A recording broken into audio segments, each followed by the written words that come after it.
Yo, what is up, Ninja? OG over here from Player Essence, and welcome to another PE Nintendo Switch and gaming news video. Today we've got some awesome information for you guys, like always, so let's go ahead and get right into it. Valkyria Chronicles 4, we've got new details on the characters, battle system, classes, and more. Tons of information and screenshots. So, SEGA has relaunched the official website for Valkyria Chronicles 4, providing a plethora of information and screenshots on characters, the Canvas graphics engine, the Blitz battle system, and 6 character classes. Get the details right here. So the world prologue, the setting is the fictional continent of Europa, specifically the entire western region of the largest continent in the northern hemisphere. Since the ancient times, many battles for supremacy has been fought in pursuit of the country's unification. In the 1800s, the continent of Europa was divided into 2 major powers in the east and west, and the allied nations called the Aristocratic Eastern Imperial Alliance,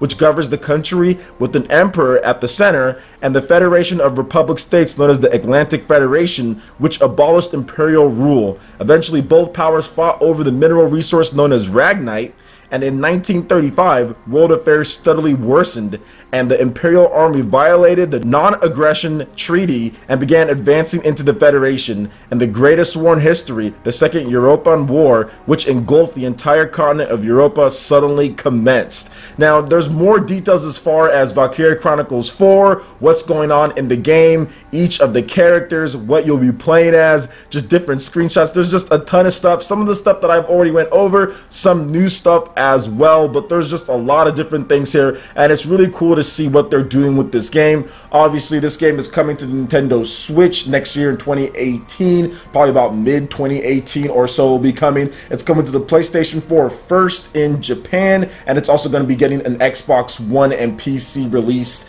in the West as well. So it's looking really good. Valkyria Chronicles is one of my favorite PS3 games of all time. I absolutely love the beautiful graphics style that it has, the watercolor or paint sketching style of graphics that it does have. I absolutely love the battle system. That's probably the best thing about Valkyria Chronicles. I don't think it's the art, or I don't think it's anything else. It's really the battle system that really makes it unique and innovative, because it's like an action turn-based strategy RPG. It's honestly like all of those 3 things, because you have free movement control of your character to move anywhere that you want, but then you also move like in turns and in limited amounts of time and numbers. But then it's also strategy, since you have multiple units that you're commanding, and you're putting them in positions in order to do offense and defense as well. So it literally is all of those 3 genres kind of put together into one, and it works beautifully, and I don't think there's really any other game out there like it. It's not hard to get a hang of either. Once you play the tutorial, you should be good as far as the battle system goes. Now, there's also little details here and there, making sure that you equip the right units, making sure you level up. There's a lot of strategy when it comes to winning at the game, and especially in terms of the higher difficulties, but overall, picking up and playing is actually really easy. So I cannot wait till this game comes to Nintendo Switch. I'm really looking forward to Valkyria Chronicles 4, and I think that it's going to do really well on that system. Considering the style of game that it is, you don't really need to be up and propped up on a TV and looking at it to play Valkyria Chronicles. You could just play chill and lying down, and that was one of the things that people loved about the PSP versions, and they were upset that those games never came over to the PS Vita, at least in some type of, like, you know, HD port or whatever it is, or collection, or higher res collection for the PS Vita, because they really do play well on a handheld device. So what do you guys think about Valkyria Chronicles 4 so far in terms of the new characters and everything there? Let me know in the comment section below. Alright, and moving into the next article here, Nintendo's Yoshiaki Koizumi talks about the Nintendo Switch success, demographics, indie developers, and more. Now, the following information comes from a 4Gamer interview with Nintendo's Yoshiaki Koizumi. I won't go over everything, but I'll go over some of the highlights as far as the interview goes. So, Nintendo Switch sales have progressed faster than he thought they would. Koizumi assumed it would take about 1 or 2 years for the concept to permeate. Believes that the Nintendo Switch concept can be summed up with the words anytime, anywhere, with anyone. Says the majority of people in Japan who purchase Switch are in their teens to 20s. The generation of those aged between 15 and 25 had been a difficult spot for Nintendo, but the Nintendo Switch was able to ignite interest. Koizumi notes Nintendo hasn't particularly planned something special for that demographic. Koizumi believes this generation is the most optimal one to play outside with someone else. This type of generation had grown accustomed to mobile games, so devs had to make the Nintendo Switch as accessible as mobile phones. The concept of sharing a Joy-Con with someone else is another point Nintendo wants to focus on. The idea was showcased effectively in snipper clips. The game's digital success was enough to push Nintendo to release a physical option. Nintendo has been actively contacting developers of indie games that fit well with the Nintendo Switch. Nintendo wants to have a good variety of games available on the platform. Koizumi believes that the home consoles are actually competing with vacations. He thinks some people might consider going on vacation or instead staying home and playing their console games. The Nintendo Switch lets you do both, so he's hoping people take advantage of the platform's portability. Koizumi hopes Nintendo's mobile efforts will help them reach people worldwide, and Koizumi says smartphones will never cease to be used, so it's important for Nintendo to get along with them. So a lot of interesting and very intelligent things said here by Koizumi. He says that video game consoles are competing with vacations, and I have to 100% agree. When I went on vacation to Hawaii earlier this year, I could not play my PS4, Xbox One, or PC. Like, I really wanted to stay home and play video games. That's the one thing that I wanted to do, but I couldn't. But I had my Nintendo Switch, and I was able to go on vacation in addition to playing Legend of Zelda Breath of the Wild for a lot of time when I would get back from the beach and all that stuff. It was amazing to have that system because there was no way I was taking my PS4 and all that on the flight and stuff like that and hooking it up to the TV in the room and everything.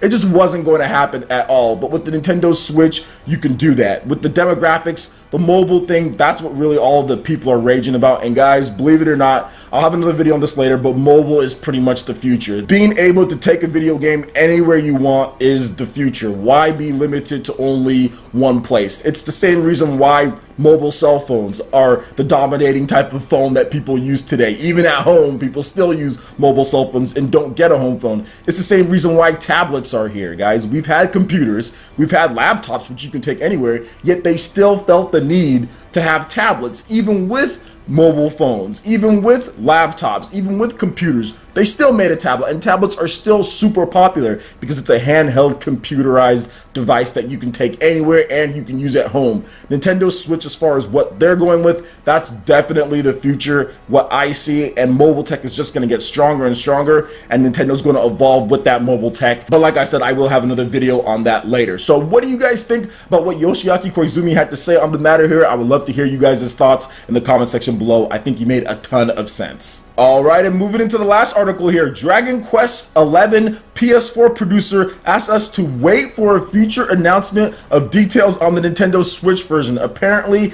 this tweet went down on December 9th, 2017, so pretty recently here that he said this, and shout outs to Japanese Nintendo for the translation on the article as well. And it looks like it was the official Dragon Quest XI Twitter account where he said this, and it was in Japanese. So I will have to say the same thing. Yes, guys, just wait for details on this. I've heard a thing or two about the PS4, Nintendo 3DS, and Nintendo Switch versions of the game before the launch, as far as in Japan, and also with the Nintendo Switch version afterwards. So I do feel that we're just gonna have to probably wait maybe for a Nintendo Direct. I think Nintendo really wants to launch Dragon Quest right on the Nintendo Switch. They already revealed that they're taking a little bit more time to optimize the game for Unreal Engine 4 on the Nintendo Switch. Remember, development of the PS4 and 3DS versions of the game was happening way before Nintendo Switch even had a dev kit for the developers to work on, so they're still optimizing that. But I do feel that it's going to be a big, at least, announcement, maybe in a Nintendo Direct in January that's been rumored to be going on here. And I honestly feel that something's going to go down at least at that point.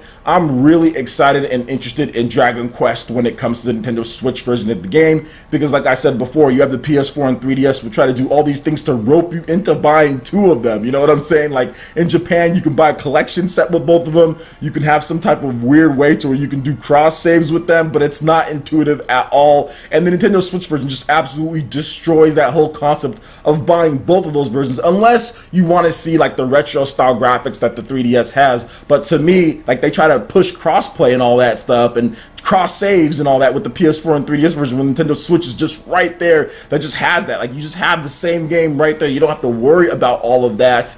So I do feel that there is going to be a big announcement for it. We're just going to have to wait just a little bit longer, and when it does come, it's going to be pretty sweet, because Dragon Quest 11 on the PS4 is awesome. Dragon Quest 11 is awesome, period, on the 3DS as well, and I can't wait to see what they have for us when it comes to the Nintendo Switch version of the game and a Western launch in 2018. So what do you guys think about Dragon Quest 11 as far as waiting just a bit longer? When do you feel they're going to reveal this game for the Nintendo Switch? How do you guys feel about everything when it comes to all the different articles that I talked about? I'd love to hear your thoughts in the comment section below. Alright, Ninja, that wraps it up for this video here. Go ahead and check out the links in the description below. We've got Facebook, we've got Twitter. Go ahead and give us a like and a follow on our social media. Really helps to spread the content of Player Essence across the interwebs in addition to YouTube. Also, make sure you check out our Patreon and YouTube live gaming page and consider supporting Player Essence. When you do so, it gets you access to all sorts of cool benefits, perks, rewards, and emotes via sponsorship. So check out the link in the description below and consider supporting Player Essence right here on YouTube.